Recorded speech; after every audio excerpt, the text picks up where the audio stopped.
they've also been spotted eating nestling songbirds. And very little deters them.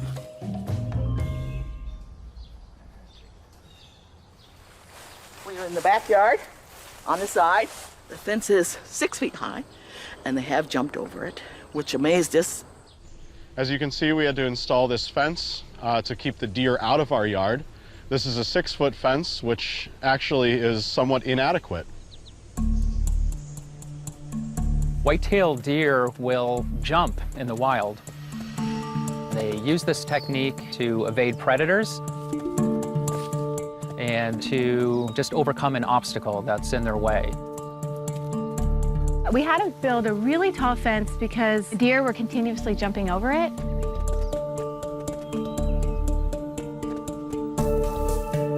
Deer can jump over an 8-foot obstacle. Sometimes from a running start, they can clear a bit more than that.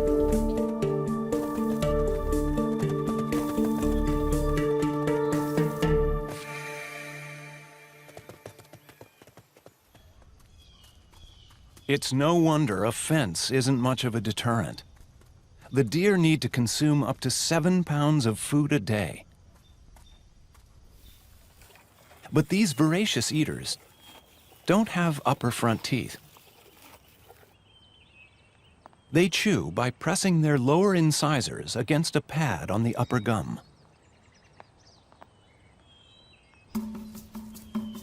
After these meals, the homeowners captured their first footage of the deer seemingly lazing the day away.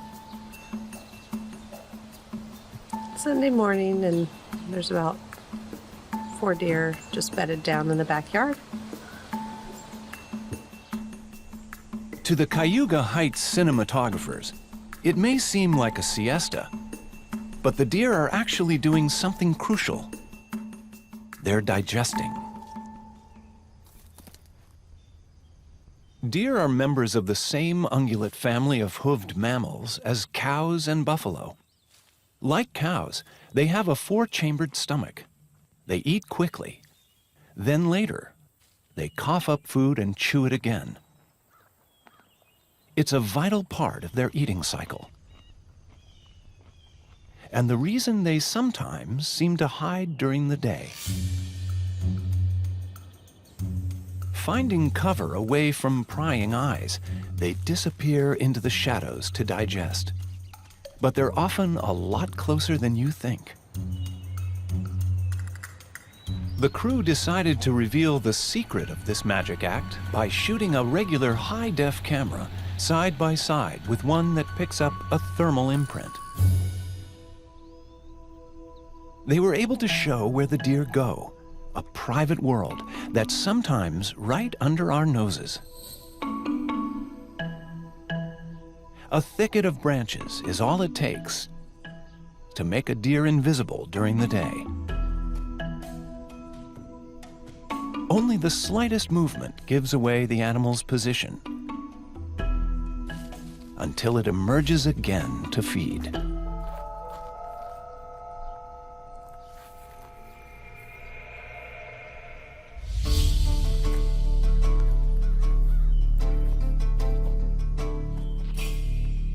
The hunt for food brings the whitetail into our lives. And right alongside our roadways. But it's not a death wish that brings them here. This is another edge where they actually thrive. They can be along the side of the road for a number of reasons, but in general, it's about the growth along the edge of the road. What happens is you get more sunlight coming to that area. You'll see all these trees are pushing more branches out, competing for the sunlight along that edge, and you've got fresh growth and all kinds of things. So animals tend to cruise these edges looking for food or nutrition. Here along the roads, deer are walking a fine line, and that line can be deadly. In a suburban environment, deer have to cross roads all the time. Deer vehicle collisions comprise most of the mortality in these areas. But evidence of a deer's adaptability is they get to learn cars and what motor vehicles mean.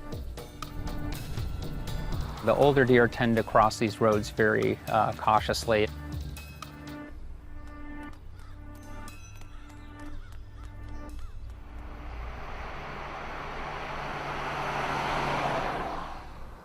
Right now we're approaching some deer that are about to cross the road. It's early morning and they're out feeding. Deer wanting to cross the road, but we have a school bus coming at the same time. Now the adult doe is coming up to the road, being very careful, pausing, looking both ways.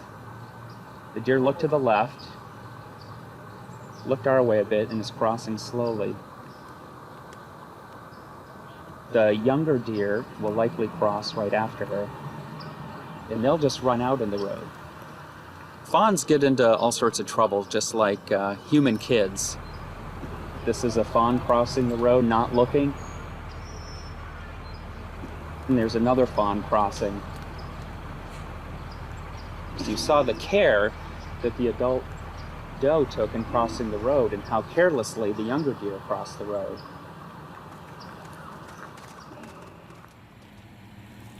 Fawns and does alike. The survivors learn how to live on this dangerous boundary.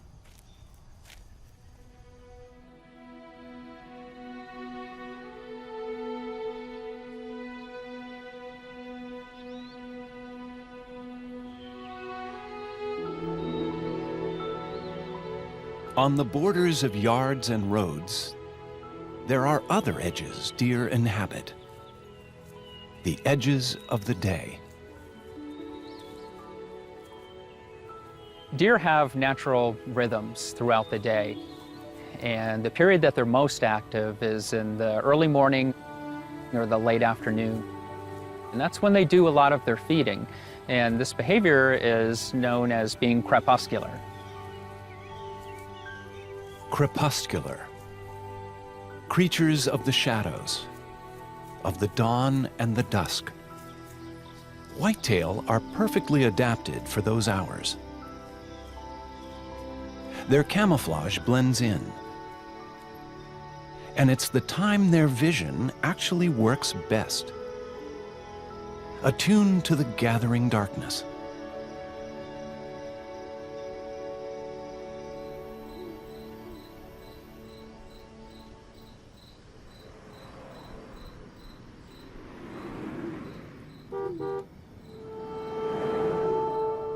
But for the deer, this sensitivity to the twilight world has one built-in flaw. The famed deer in the headlights effect. Deer are interesting. They have extremely good night vision, and a part of the reason for that is they have more rods than cones. And what rods do is they collect more light. Having more rods, they're able to see better in darker situations than humans can. But the downside to that is if you shine a light in their eyes, it doesn't harm them, but it makes it a lot harder for them to see. So that's why sometimes you get this deer in the headlights look. Surprisingly, fear has nothing to do with this well-known reaction. Too much stimulus overpowers their visual cortex. The entire brain locks down, and the deer can't do anything else.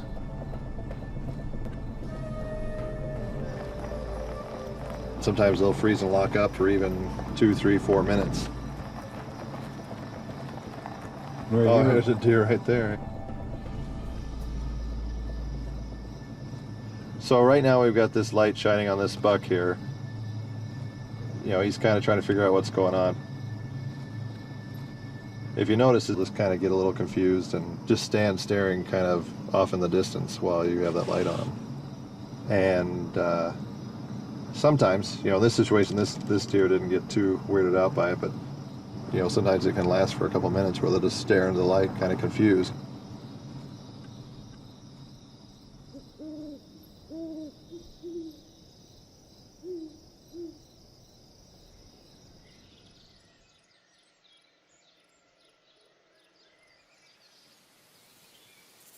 From dusk to dawn, from season to season. In a life that spans just over a decade, the deer remain all around us. And at no time are they more visible than during the rut, the breeding season that begins each autumn. The rut marks a time when deer become less cautious and more active. So bucks, when they're normally very secretive, tend to be out and about and more visible.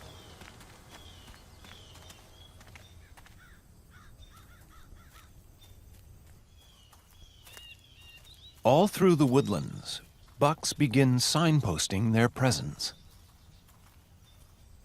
One of the signs that the rut is occurring might be a buck rub.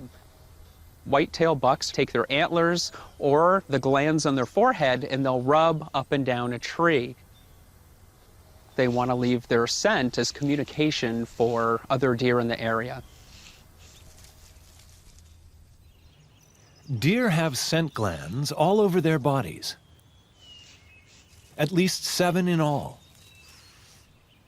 from the bottoms of their feet to the inside of their back legs, with signals that range from "come hither" to "danger, stay away." They can also vocalize with chuffs and calls to send warnings or indicate territory.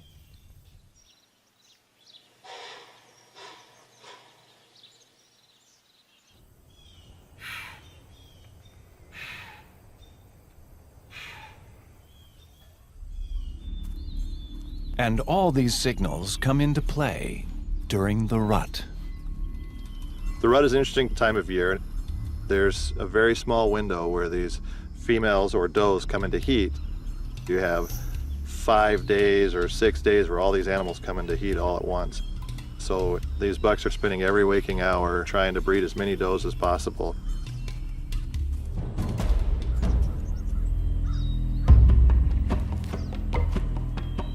Now the competition for mates begins. And the stags call on their antlers. Regrown from scratch every single year, this is the fastest growing tissue on Earth, expanding an inch every 2 days.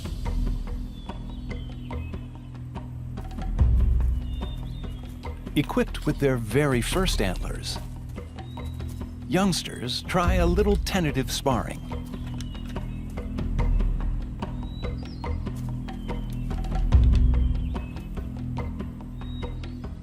But for the adults, the rut is a time for full-on combat. There's a lot of aggressive behaviors, so bucks will do a lot of really neat things. They'll spar, they'll fight.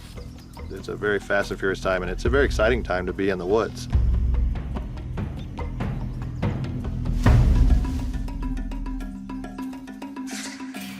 The battle has all the ritual steps of a duel.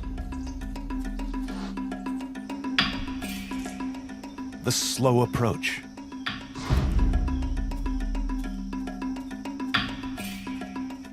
The challenge. And then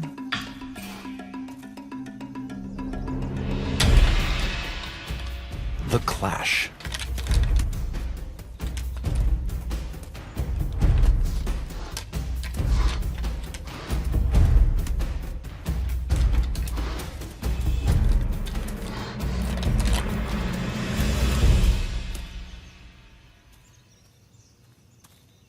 The winner claims his chance to sire the next generation. The loser hobbles off.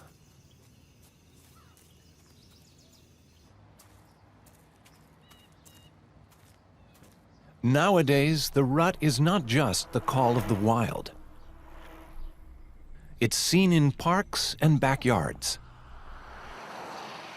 Cornell ecologist Bernd Blossy has found a buck on the prowl, on the fairway of a local golf course. So we're in the middle of the rut, and I just spotted a buck here that is guarding a doe. What they typically do, they try to isolate a doe that's in the right stage of the estrus cycle, and then they spend a significant amount of time with her, guarding her, fighting off any any other bucks until she is ready to be bred. He's watching us, but I've seen him glance over to his left side too, as if there's a doe that's still bedded down. So that's his prize right now, and he doesn't want to leave his prize alone. See how he's looking over to his left side? He's not ready to leave. So we can try to sneak around and see whether she's still there. He may be staring at her.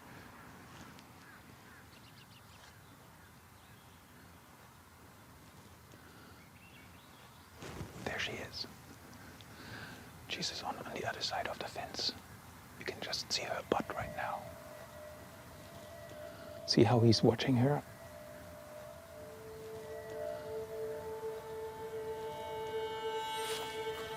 She just ran away. He will try to go around and cut her off, and he will just use his nose to figure out where she is. Because there's such a small window of time when does come into heat, bucks want to be sure they don't miss their chance.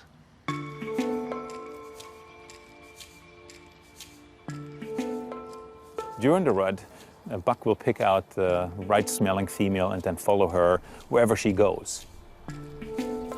The buck is in lockstep with that female. You have a big buck out standing in the open. The does are being chased around all day long, and you can see deer activity all over the place. It's all about having offspring in the next generation, both for the does and the bucks. What the ultimate evolutionary prize is having offspring that then contribute next year to the chases in the woods.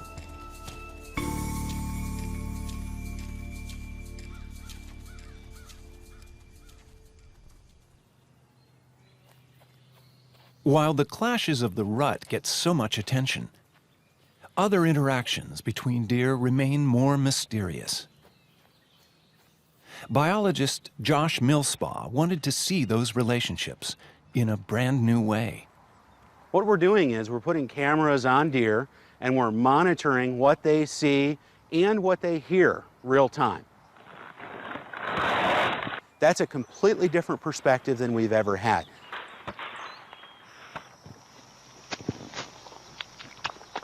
The footage that we got showed far more social interaction and sociability than we would have expected in deer. The cameras picked up a whole range of social signals.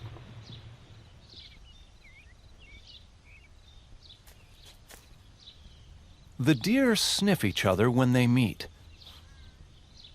A kind of handshake to determine age, sex, family group. They'll groom each other, not just to remove parasites, but to maintain their bonds. And displays signal their status. Dominant deer walk with head held high. Subordinates keep their backs hunched and tails tucked. When things get tense, ears laid back along the neck represent the first challenge. But the cameras also found something startling. Conflicts between females escalate with surprising frequency.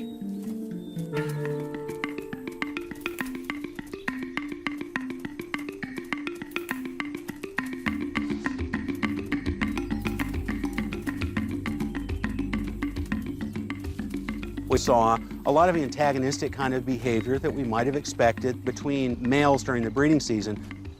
But we also saw that kind of interaction among females as well. There was just a lot more social interaction than we expected. The video provides an opportunity to lift the veil on deer to see the way that they interact in the wild, the way that they make a living in their environment, in a way that we have never been able to see before. If Millspaugh is learning how deer interact with each other, Our suburban observers back in Cayuga Heights have been using their cameras for nearly 2 months to gain insight into another aspect of deer behavior: the way deer handle the threats around them. This is McEwen, a family dog, and coexists with the deer. Doesn't think they should be on his property, so he chases them just a little bit. And I'm hoping to videotape the dog interacting with the deer. As the home footage shows, the whitetail are surprisingly canny. Okay, McEwen, go get him. Deer can learn and adapt to a suburban environment. They can get to know individual dogs and which ones are okay and which ones aren't. Over time, they might become habituated to the dog and become okay or not afraid. The deer stop and turn and look at him as if to say, okay, we're done with our chase for the day. Because he only goes just to the edge of our property line, and the deer seem to know. And another example might be deer not being afraid because they know the dog is on a leash and it can only go so far. So here's Trigger, and he needs to go out in the backyard. A lot of deer out there. He chases them. As you can see, this one didn't even move. The deer clearly grasp the limits of the danger.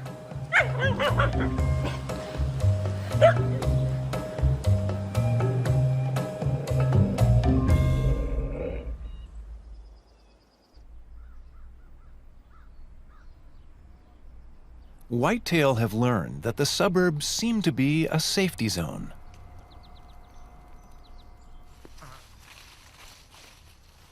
Ecologist Bernd Blossy wants to see how deer handle an unexpected threat. We're in the village of Cayuga Heights. We have plenty of deer activity in this area. And now we will see how they respond to a small pack of coyotes, in fact 3 of them, that we will just set up here. We will see whether this works with the coyote cutout here. It's a good place to try it because it's a backyard that is being frequented by deer, and we should be able to capture some change in deer behavior. A trail cam is installed to track the deer's reactions.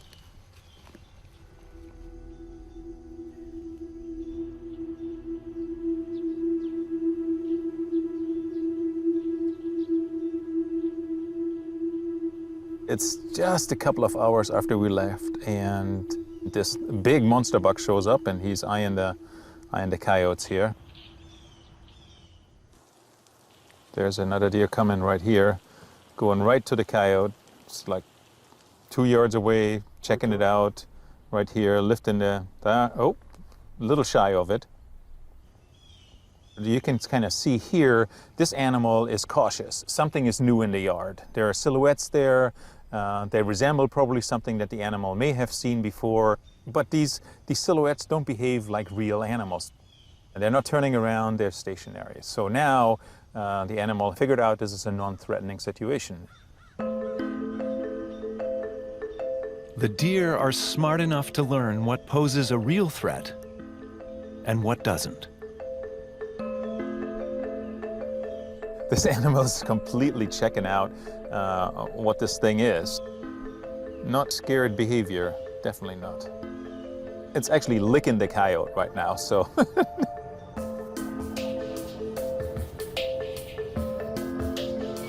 So it's very clear that they're adaptable.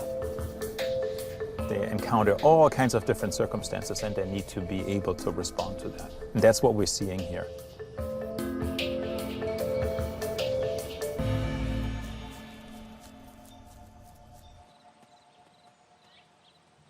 Deer are always adapting, always responding to their environment.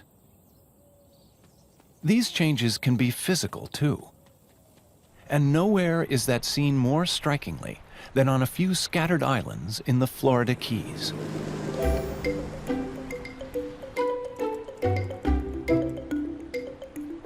They're called key deer, the whitetail in miniature. Key deer have been on the Florida Keys for the last 10,000 or so years.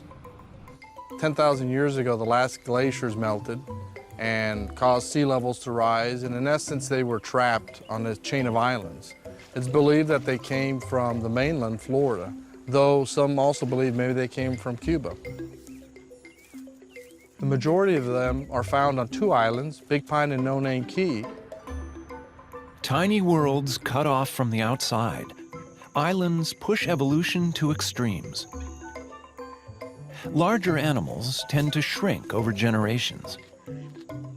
In a world of limited resources, the only sensible solution is to get smaller.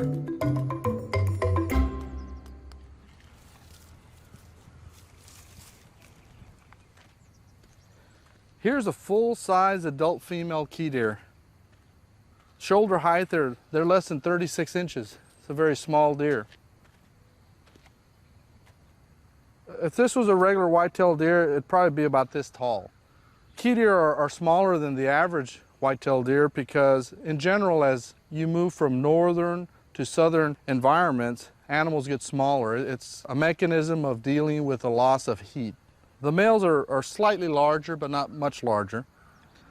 So the average female is about 80 pounds, the average male is about 100 pounds.